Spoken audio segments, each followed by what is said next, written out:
Eu cumprimento a todos os amados irmãos com a doce e gloriosa paz do nosso Senhor e Salvador Jesus Cristo.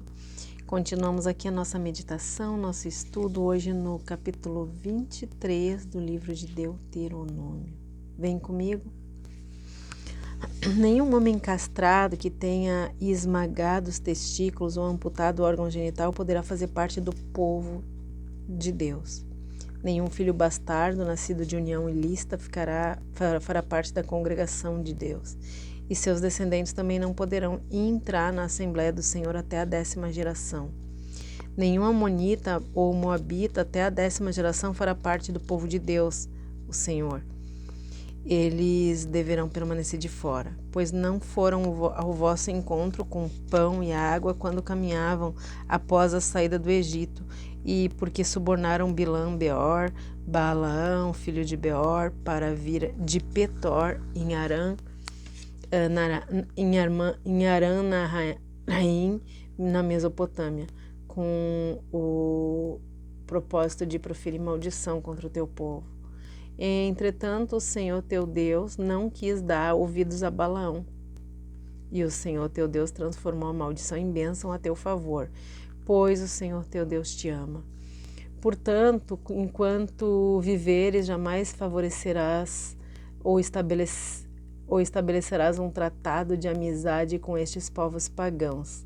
Contudo, não rejeites o edomita, pois esse é teu irmão, não abomines o egípcio, porque foste um estrangeiro na sua terra. Na 3ª geração, seus descendentes terão acesso à Assembleia do Senhor, pureza no arraial da congregação. Quando tiveres saído para acampar contra os teus inimigos, procura guardar-te de todo mal. Se um dos teus homens tornou-se cerimonialmente impuro por causa da perda de esperma, deverás sair do acampamento ao raiar do dia. Ao cair da tarde, ele se banhará em água limpa, ao pôr do sol poderá retornar ao acampamento. Deverás prover um lugar fora do arraial para as tuas necessidades fisiológicas. Como parte de seu equipamento, tenhas também uma pá, e quando evacuares, faças um buraco e cubra totalmente as fezes. Porquanto o Senhor teu Deus caminha pelo acampamento a fim de te proteger para entregar os inimigos nas tuas mãos. Assim teu arraial deve ser santo para que o Senhor não contemple em ti algo de inconveniente e por isso te vire as costas. Quando um escravo fugir do seu senhor e se refugiar em tua casa, não entregues de volta ao seu dono. Permita-lhe viver entre tua comunidade pelo tempo que lhe aprouver e em qualquer cidade que escolher para morar. Não o oprimas. Nenhum filho de Israel, homem ou mulher, poderá entregar seu corpo à prostituição nos templos pagãos. Não trarás salário de prostituta nem dinheiro de cão à casa do eterno teu Deus, a fim de pagar algum voto, porquanto o Senhor teu Deus por ambos tem repugnância. Não emprestes ao teu irmão israelita cobrando juros, quer se trate de empréstimo de dinheiro, quer de alimentos ou qualquer coisa que possa render lucro financeiro.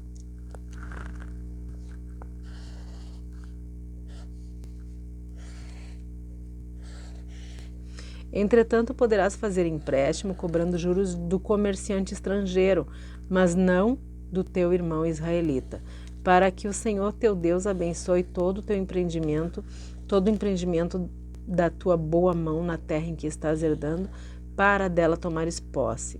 Quando fizeres uma promessa ao Senhor teu Deus, não tarde em cumpri-la, pois o Senhor teu Deus exige que um voto feito seja cumprido, e é pecado deixar de realizar aquilo que prometeu a ele. Sendo assim, se te abstens de promessas e votos, não haverá como ser culpado deste pecado.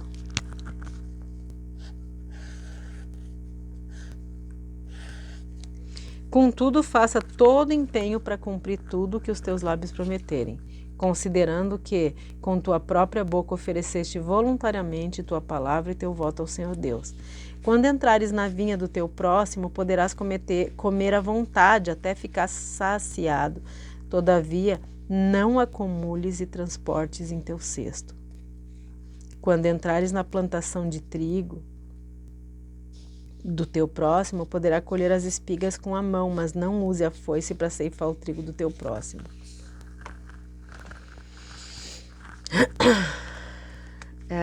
A gente continua vendo as leis, né? E cada lei é impressionante o cuidado de Deus com cada detalhe da nossa vida. Ele conhece, né? Cada um de nós, ele sabe, conhece cada detalhe, conhece cada pensamento, ele conhece cada buraco que nós podemos cair, que o nosso pé pode tropeçar, que a nossa mão pode tocar. E é por isso que a lei é tão perfeita e tão completa. Cada detalhe é importante para Deus. Então não venha com essa história de que Deus quer só o coração.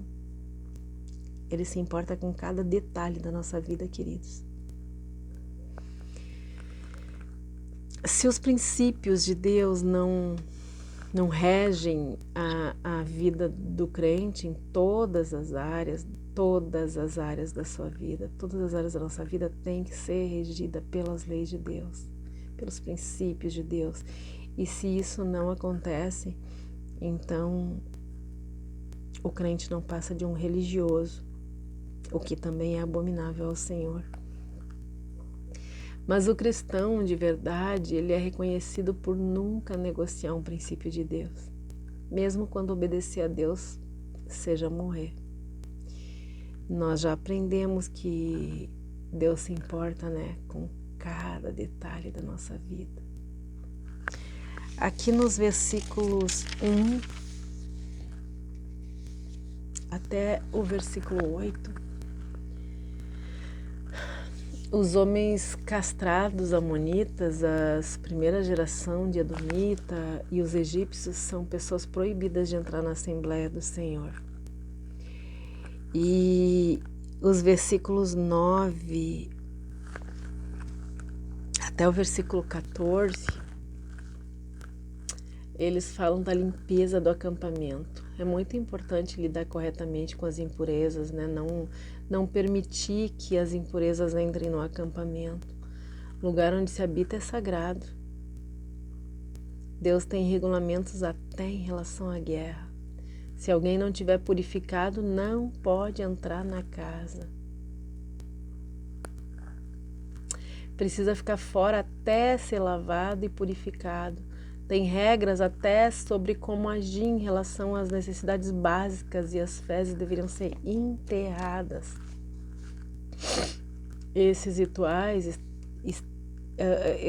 externos, eles têm o objetivo de atrair a atenção dos israelitas para uma maior reverência, a realmente eles entenderem o tamanho da majestade de Deus. E desse jeito, eles sabiam que teriam que evitar todo tipo de imundícia real e moral, né? E assim é com nós, queridos. Tudo isso serve para que a gente saiba que a gente precisa manter longe de nós todo tipo de impureza. Deus não quer que a gente seja reverente só nos cultos. Ele quer estar presente em cada detalhe de cada área da nossa vida. A negligência moral de uma rotina ou de uma atitude impura, ela pode expulsar a presença de Deus na nossa vida. E muitas pessoas, muitas vezes, dizem que são cristãs e se sentem sozinhas e abandonadas, porque estão de fato. Porque as suas atitudes expulsaram a presença de Deus das suas vidas. Então elas dizem que são cristãs, mas as atitudes que elas tiveram, mostravam ao contrário e elas afastaram a presença de Deus das suas vidas, e por isso que acontece do crente se sentir sozinho. É porque de fato ele está. A partir aqui dos versículos 15 até o 18, a lei proíbe a prostituição espiritual Imitar a religião adulterada é uma ofensa a Deus terrível. Praticar a falsa religião, imitar rituais pagãos, tudo isso afasta a presença de Deus. E pior que isso, atrai maldição para a nossa vida, né? Nós temos que cuidar muito até os cultos que nós vamos, né? Que nós frequentamos. Porque quando os rituais, quando o culto é feito de rituais, eles misturam, né? Todo tipo de ritual, trazendo uma mistura do mundo, das festas pagãs, das religiões pagãs, eles trazem para dentro das congregações, dizendo que estão oferecendo culto a Deus, mas Deus não aceita esse tipo de culto. Isso atrai maldição e não bênção. E os versículos 19 até o 20, eles regulamentam sobre a cobrança de juros, de quem e quando é permitido cobrar. Dos versos 21 até o 23, daí nós vamos ver que é melhor não votar, mas se votar, não devemos dar em cumprir, né?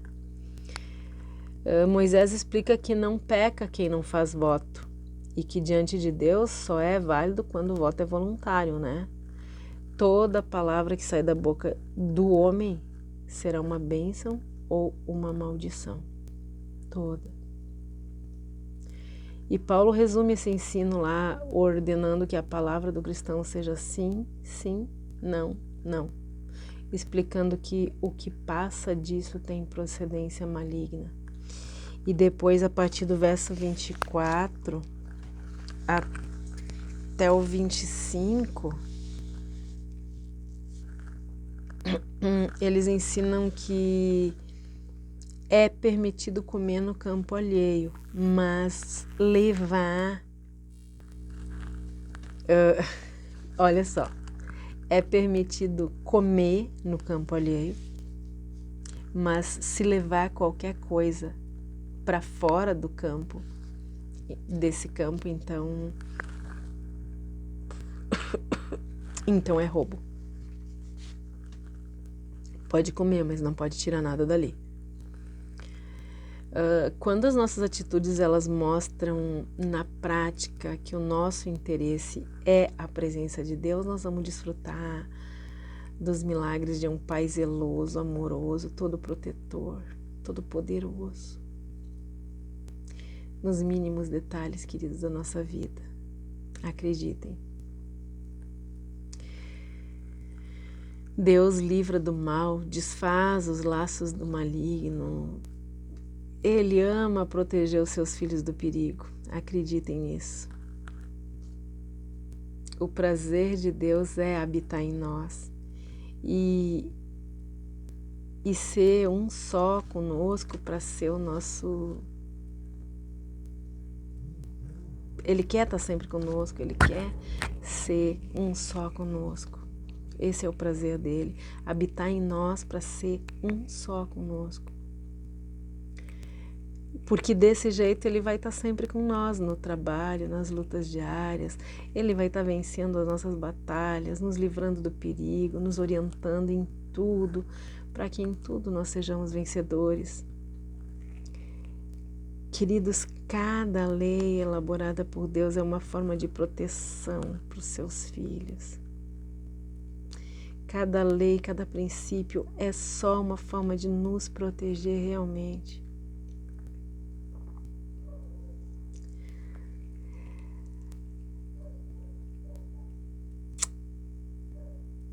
Deus quer estar em cada momento, em cada detalhe da nossa vida. Ele é um Pai zeloso que se preocupa até com a nossa higiene, se preocupa com a nossa casa. Ele quer que o seu povo seja cheio de saúde. Se cada recomendação da parte de Deus fosse seguida à risca, não haveria tanta doença no meio do povo de Deus. Quando a pessoa não tem cuidado consigo mesmo, não faz ou faz pouco caso, né, das orientações de Deus, ela certamente vai sofrer consequências. As consequências da desobediência, né? Deus não faz milagre para preservar de doenças os que violam as leis de saúde dele, né? E não se esforçam nem um pouquinho para evitar as doenças. E de outro lado, Deus não tem nenhum prazer em proteger, em abençoar ou curar os que não se comprometem com Ele, né? E que não se esforçam nem um pouquinho para viver os seus princípios.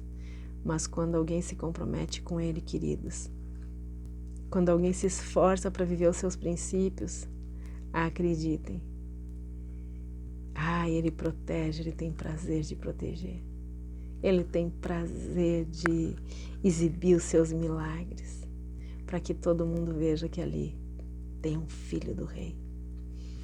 Deus nos abençoe e nos guarde, que Ele tenha misericórdia de todos nós, que Ele perdoe os nossos pecados e que Ele faça resplandecer o seu rosto sobre todos nós. Um forte abraço e até o próximo capítulo, em nome de Jesus. Amém.